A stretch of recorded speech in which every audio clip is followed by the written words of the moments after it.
Segunda Carta de São Paulo aos Coríntios. Irmãos, o amor de Cristo nos pressiona, pois julgamos que um só morreu por todos, e que, logo, todos morreram. De fato, Cristo morreu por todos, para que os vivos não vivam mais para si mesmos, mas para aquele que por eles morreu e ressuscitou. Assim, doravante, não conhecemos ninguém conforme a natureza humana. E, se uma vez conhecemos Cristo segundo a carne, agora já não o conhecemos assim. Portanto, se alguém está em Cristo, é uma criatura nova. O mundo velho desapareceu. Tudo agora é novo. E tudo que vem de Deus, que, por Cristo, nos reconciliou consigo e nos confiou o ministério da reconciliação. Com efeito, em Cristo, Deus reconciliou o mundo consigo, não imputando aos homens as suas faltas, e colocando em nós a palavra da reconciliação. Somos, pois, embaixadores de Cristo, e é Deus mesmo que exorta através de nós. Em nome de Cristo, nós vos suplicamos: deixai-vos reconciliar com Deus. Aquele que não cometeu nenhum pecado, Deus o fez pecado por nós, para que nele nós nos tornemos justiça de Deus. Palavra do Senhor.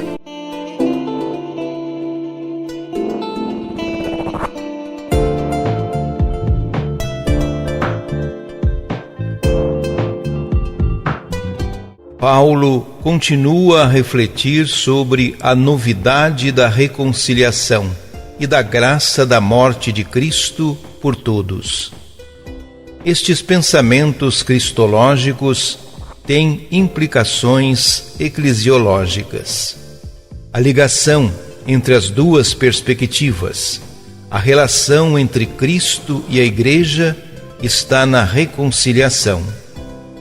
Paulo está convencido de que a humanidade pecadora merece a indignação divina.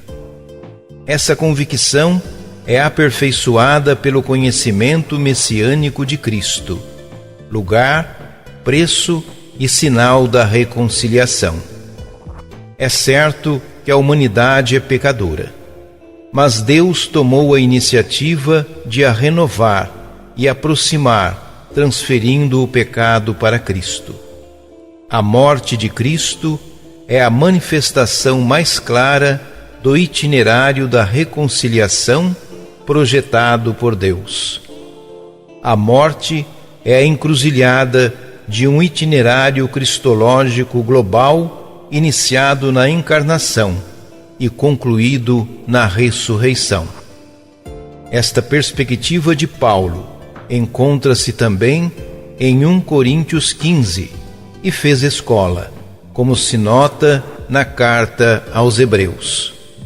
A consequência eclesiológica é sugerida por algumas afirmações como: o amor de Cristo nos absorve completamente. O que era antigo passou, eis que surgiram coisas novas.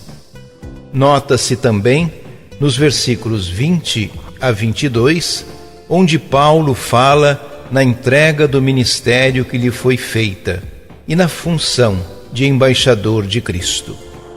A Igreja, para o apóstolo, é a manifestação da reconciliação realizada por meio de Cristo e é espaço de serviço, de anúncio e ativação da reconciliação.